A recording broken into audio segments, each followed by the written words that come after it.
the weaver of whispering pines. The rain in Willow Creek did not fall, it drifted. It was a soft, silver veil that draped over the jagged edges of the cliffs, turning the Atlantic Ocean into a muted canvas of gray and blue. For Clara, the sound of the rain against the windowpane of her childhood home was a metronome of regret. She sat in the center of the living room, surrounded by cardboard boxes. At 35, Clara had mastered the art of moving on. She moved cities, moved jobs, moved away from people who stayed too long. But standing here, in the house her father, Thomas, had built with his own 2 hands, she felt like a ghost haunting her own life. There is a specific scent to a house that has lost its heart. It's a mixture of cold ash, old paper, and the lingering ghost of Earl Grey tea. Clara reached into a small cupboard beneath the stairs, a place she hadn't looked into for 20 years. Her fingers brushed against something hard and textured. She pulled it out. It was a wooden music box, its lid cracked, its once vibrant inlay of a soaring swallow now faded and chipped. This was the box she had broken when she was 7. She remembered the fear in her heart, the way she had hidden it behind the winter coats, terrified of her father's reaction. Thomas was a man of few words, a carpenter whose hands were a map of scars and sawdust. To Clara, he had always seemed as sturdy and as distant as an oak tree. Every action, Clara, he used to say, his voice like sandpaper on silk, is a seed. You don't see the harvest today, but the earth never forgets. At 20, she thought he was being cryptic and old-fashioned. At 60, she imagined she would finally understand. But right now, at 35, she only felt the weight of the broken box in her palm. It was a broken promise. It was a debt unpaid. She didn't know why, but she couldn't throw it away. She searched her phone for a repair shop, expecting a modern storefront. Instead, she found a single address at the edge of the woods, the Echo Shop, repairs for the soul and the surface. The shop was tucked away in a grove of ancient pines that seemed to whisper to one another as the wind passed through. When Clara pushed the door open, a small brass bell chimed, a clear, crystalline note that seemed to vibrate in her very bones. "I'll be with you when the wood finishes breathing," a voice called out from the back. Clara blinked. The shop was a cathedral of wood. Clocks lined the walls, their pendulums swinging in a synchronized dance that felt like the heartbeat of the world. There were rocking chairs, jewelry boxes, and statues of saints, all waiting for a second life. An old man emerged from the shadows. This was Elias. He wore a heavy leather apron, and his hair was the color of wood ash. His eyes, however, were as bright as a summer sky over the English Channel. "It's a swallow," Elias said, not looking at Clara, but at the box in her hands. "A bird that always finds its way home, no matter how far it flies." Clara placed the box on the counter. "It's broken. I broke it a long time ago. I want to fix it before I sell the house and leave." Elias picked up the box. He didn't use a magnifying glass. He closed his eyes and ran his thumb over the crack. "You aren't just fixing a box, Mary's daughter. You are trying to mend a shadow." Clara stiffened. "How do you know who I am?" Elias smiled, a slow unfolding of wrinkles. "In a small town, kindness leaves a trail. Your father, Thomas, once brought me a piece of cedar 40 years ago. He didn't want anything for it. He just said, someone will need this for a cradle one day. 3 years later, a young couple lost everything in a fire. I used that cedar to build their baby's bed. That child is now the doctor who tends to the elders in this village." He looked at her, his gaze steady. "That is the law of the forest, Clara. What we give to the wood gives back to the world. You think your father was distant? Perhaps he was just busy planting forests you weren't ready to walk in yet." Clara felt a lump form in her throat. "He never told me any of that." "The loudest hearts often beat in total silence," Elias whispered. "Leave the box with me. But to fix it, I need you to do something. I cannot glue the wood until you find the story that broke it." That night, the wind howled around the old house, but inside, Clara felt a strange pull toward her father's workshop in the basement. She had avoided it since the funeral, fearing the heaviness of his absence. She flipped the switch. The yellow light flickered to life, revealing rows of chisels, planes, and saws, all coated in a thin layer of dust. On the workbench sat a ledger. She opened it, expecting to see accounts and debts. Instead, she found names. October 12th, fixed the leg of Mrs. Gable's dining table. Charged, 2 loaves of bread, shared with the stray dogs at the pier. November 4th, carved a new banister for the orphanage. Charged, a smile from the boy with the red hair. January 20th, loaned the last of the oak planks to Julian. He has no heat. Told him it was scrap. Clara sat on the hard wooden stool, her breath hitching. She remembered those winters. She remembered complaining that they didn't have the newest toys or the fanciest clothes like the kids in London or New York. She had seen her father's calloused hands and thought they were a sign of his failure to provide a better life. She hadn't realized those hands were busy holding the entire town together. As she turned the pages, a small, yellowed envelope fell out. It was addressed to her, but it had never been sent. The postage stamp was from a decade ago. "My dearest Clara," the letter began. "The wood tells me things I cannot say out loud. It tells me that a tree must lose its leaves to survive the winter. I know you had to leave. I know this town felt like a cage. But remember, the roots don't hold the tree back, they keep it standing. When the storm comes. I am sorry I didn't know how to tell you that I loved you more than the air I breathe. I've put a piece of myself in everything I've built for you. I hope one day, you find it." Clara leaned her head against the cold wood of the workbench and wept. It wasn't the loud, jagged sobbing of grief, but a soft, rhythmic release, like the rain outside. She was beginning to see the seeds her father had planted. The next morning, Clara returned to the Echo shop. Elias was standing by the window, polishing a piece of amber. "I found a letter," she said, her voice trembling. Elias nodded, as if he had been expecting this. "And what did the letter tell you?" "That I was looking at the bark, but I missed the heartwood," Clara replied. "But Elias, he's gone. How do I balance the scale? How do I pay back a man who is no longer here to receive it?" Elias set down the amber. "You are thinking of karma as a transaction, like buying a loaf of bread. But karma is a river. If someone gives you water, you don't pour it back into their cup, they have enough. You pour it into the cup of the person standing next to you who is thirsty. That is how the river keeps flowing." He handed her a small chisel. "Today, you won't watch me work. You will help. There is a young man coming in later. His name is David. He's 22, lost, and angry at a world that hasn't been kind to him. He needs a frame for a photograph of his mother. He has no money." "And what should I do?"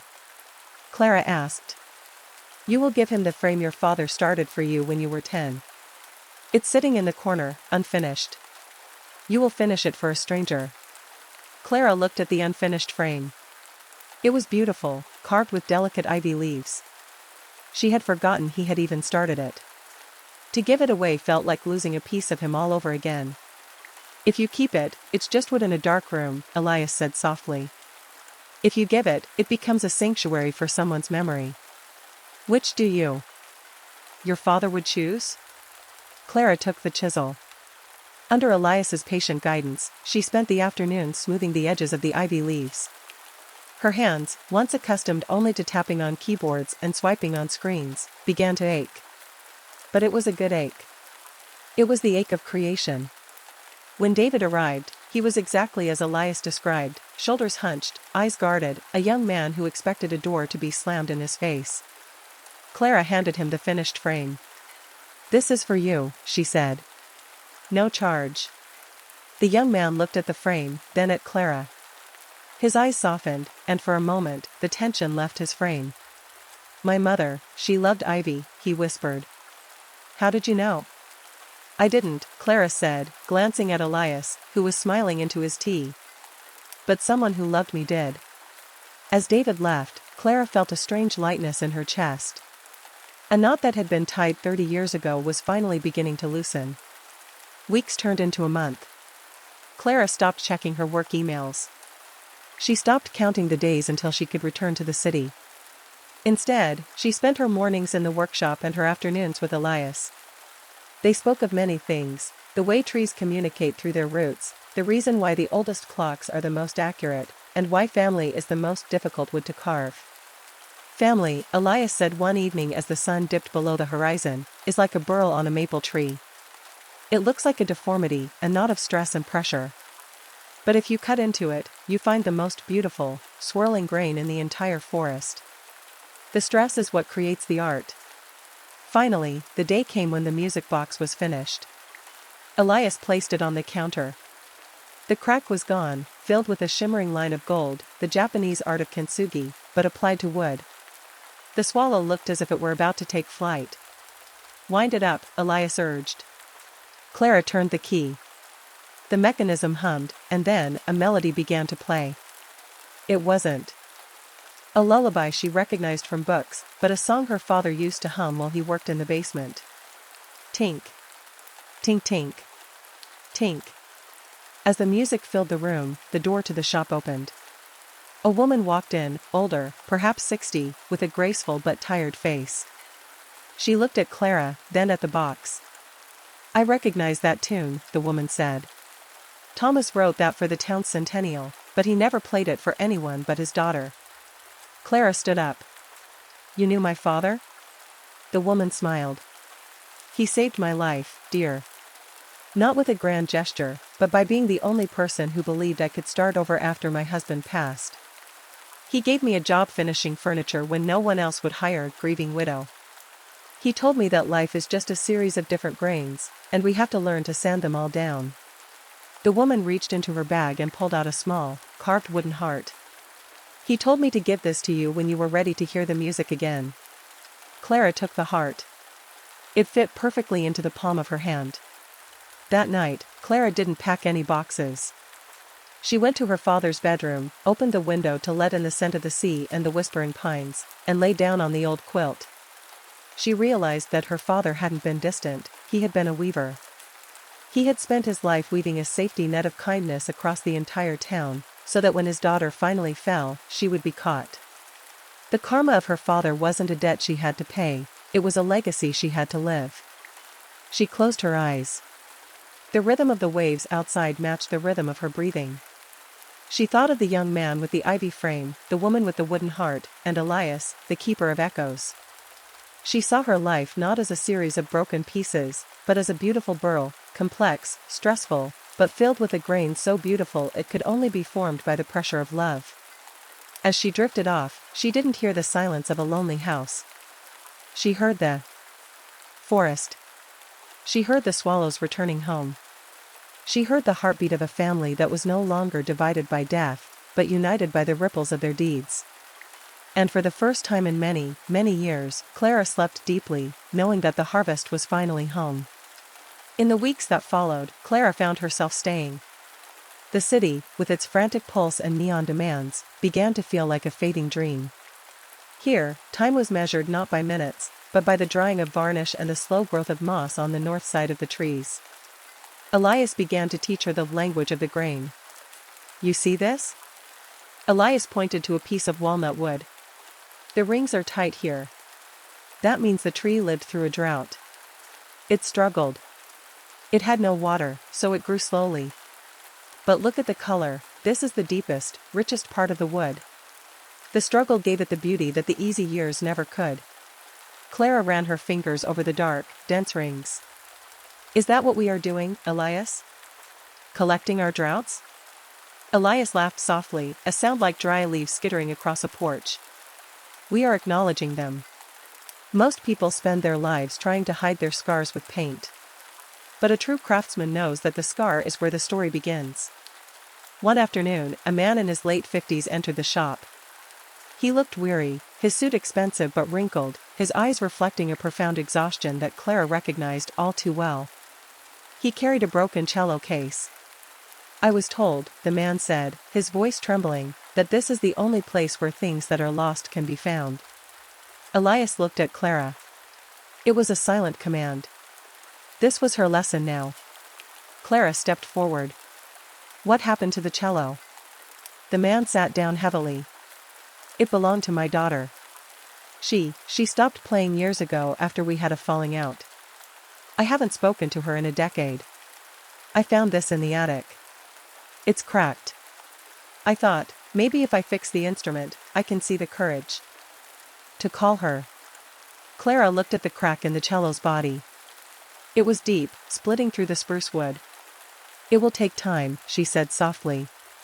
And it will require us to open the wound further before we can seal it. Do what you must, the man whispered. As Clara worked on the cello over the next few days, she realized that every stroke of her sandpaper was a meditation. She thought of the karma of silence, how a single word unsaid could grow into a wall of stone. But she also saw the karma of effort, how the man's willingness to travel to this small town was the first seed of a new harvest.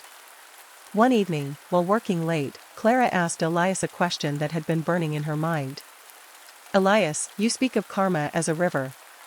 But what about the people who do bad things? What about the ones who hurt others and never seem to pay the price? My father was a good man, yet he died alone in this house while I was thousands of miles away, being selfish. Elias stopped his work. He walked to a dark corner of the shop and pulled out a piece of wood that looked charred and blackened. This, he said, is bog oak. It sat at the bottom of a swamp for 2,000 years, buried in mud and darkness. It was hurt by the earth for centuries. Most people would call it rotten. He took a damp cloth and wiped the surface. Underneath the black grime, a shimmering, obsidian-like surface appeared, stronger than any living oak. The person who does wrong, Elias said, is creating their own swamp. They aren't getting away with anything. They are burying their soul in the mud of their own making. Their punishment isn't a lightning bolt from the sky, it is the heaviness of the person they are becoming.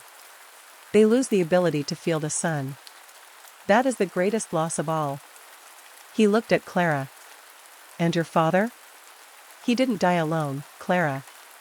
He died surrounded by the echoes of every kind thing he ever did. The walls of that house were soaked in his peace. You feel guilty because you weren't there to witness his end, but he was there for your beginning. The debt is already paid by the fact that you are here now, fixing what was broken. Clara leaned her forehead against the cool surface of the cello. For the first time, she felt the heaviness of her guilt begin to transform into something else, responsibility. Not the responsibility of a burden, but the responsibility of a gardener. The day the man returned for his cello, the air was crisp with the scent of coming winter. Clara had worked tirelessly, not just on the wood, but on the soul of the instrument. She handed it to him. The crack was invisible to the naked eye, but the wood felt different, it felt awake. The man took it, sat on a wooden stool, and drew the bow across the strings. The sound that filled the shop was hauntingly beautiful. It was deep, resonant, and filled with a longing that made the clocks on the wall seem to slow down. It was the sound of a father calling his daughter home. When he finished, there were tears in his eyes. It sounds better than it did when it was new. That's because it has been repaired with intention, Elias said from the shadows. The man reached into his pocket to pay, but Clara shook her head. I have a request instead, she said. When you call your daughter, don't tell her you fixed the cello. Tell her the cello fixed you. The man paused, then nodded slowly. He walked out of the shop, his posture straighter, his steps lighter. Clara watched him go and felt a ripple move through the universe. A father and a daughter, somewhere far away, were about to find a bridge. And she was one of the stones in that bridge. As winter finally arrived, blanketing Willow Creek in a thick, silent coat of white, the shop became a sanctuary of warmth. One night, as they sat by the fire, Elias looked older than usual. The light of the flames flickered in his blue eyes, making them look like stars. Clara, he said, his voice barely a whisper. I have a secret to tell you about this shop. Clara leaned in.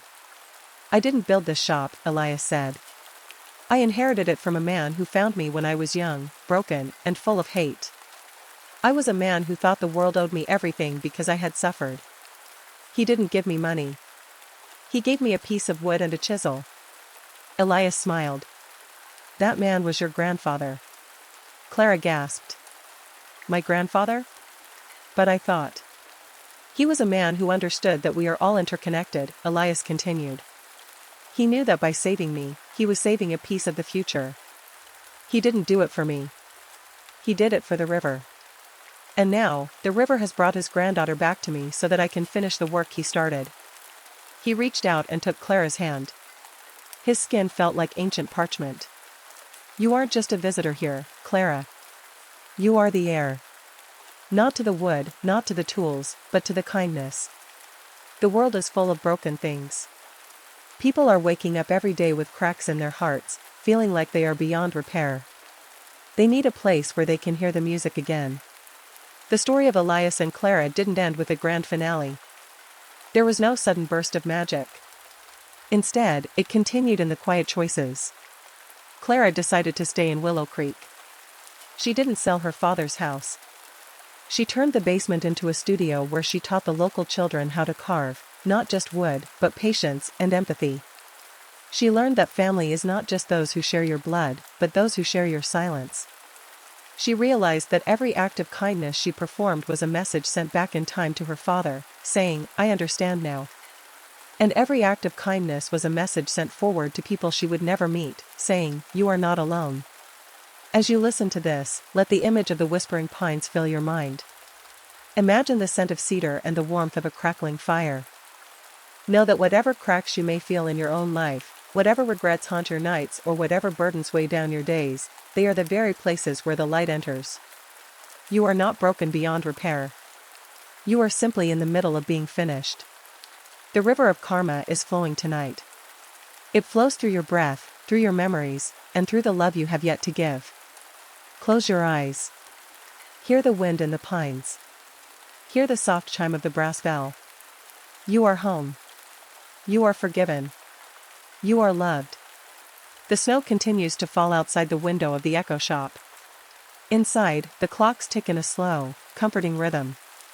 Tick-tock. Peace now. Tick-tock. Sleep well. Clara sits by the window, watching the flakes dance. She thinks of the swallow on the music box. It has found its way home. And so have you. Sleep now, and let the wood of your life rest. Tomorrow, the grain will be even more beautiful. As the last embers in the fireplace of the echo shop fade into a soft, warm glow, we have reached the end of our journey tonight. Thank you for allowing me to accompany you through the whispering pines and the quiet lessons of the grain.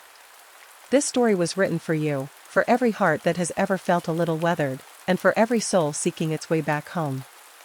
In the silence of this moment, I wonder, which part of the story touched your heart the most?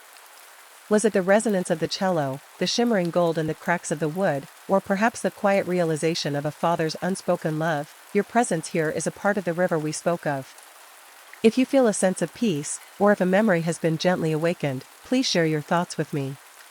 Knowing how these echoes reached you is the greatest gift a storyteller can receive. Now, let the wood of your own life rest. The seeds of tomorrow are already planted in the kindness of today. Sleep deeply. Sleep well. And remember, you are never truly alone.